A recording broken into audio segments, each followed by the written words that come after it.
Grandmother, a fairy tale by Hans Christian Andersen.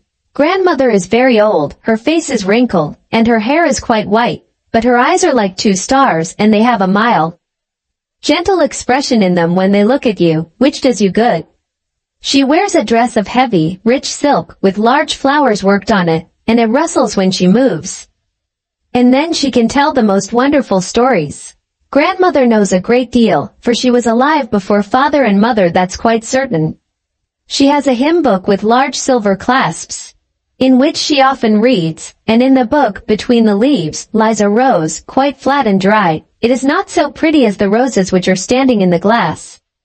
And yet she smiles at it most pleasantly, and tears even come into her eyes.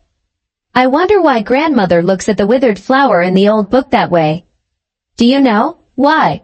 When grandmother's tears fall upon the rose, and she is looking at it, the rose revives, and fills the room with its fragrance. The walls vanish as in a mist. And all around her is the glorious green wood, where in summer the sunlight streams through thick foliage. And grandmother, why she is young again, a charming maiden, fresh as a rose, with round, rosy cheeks, fair, bright ringlets, and a figure pretty and graceful. But the eyes, those mild, saintly eyes, are the same, they have been left to grandmother.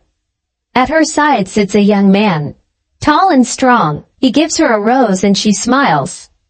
Grandmother cannot smile like that now. Yes, she is smiling at the memory of that day, and many thoughts and recollections of the past. But the handsome young man is gone, and the rose has withered in the old book, and grandmother is sitting there, again an old woman, looking down upon the withered rose in the book. Grandmother is dead now. She had been sitting in her armchair, telling us a long beautiful tale, and when it was finished, she said she was tired, and leaned her head back to sleep a while. We could hear her gentle breathing as she slept. Gradually it became quieter and calmer, and on her countenance beamed happiness and peace. It was as if lighted up with a ray of sunshine. She smiled once more, and then people said she was dead. She was laid in a black coffin, looking mild and beautiful in the white folds of the shrouded linen, though her eyes were closed. But every wrinkle had vanished, her hair looked white and silvery, and around her mouth lingered a sweet smile. We did not feel at all afraid to look at the corpse of her who had been such a dear, good grandmother. The hymn book, in which the rose still lay, was placed under her head, for so she had wished it, and then they buried grandmother. On the grave, close by the churchyard wall, they planted a rose tree. It was soon full of roses, and the nightingale sat among the flowers and sang over the grave. From the organ in the church sounded the music and the words of the beautiful psalms, which were written in the old book under the head of the dead one.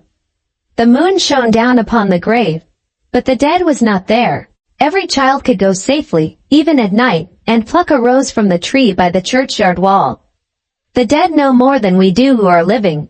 They know what a terror would come upon us if such a strange thing were to happen, as the appearance of a dead person among us.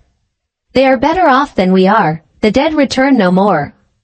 The earth has been heaped on the coffin, and it is earth only that lies within it. The leaves of the hymn book are dust, and the rose, with all its recollections, has crumbled to dust also.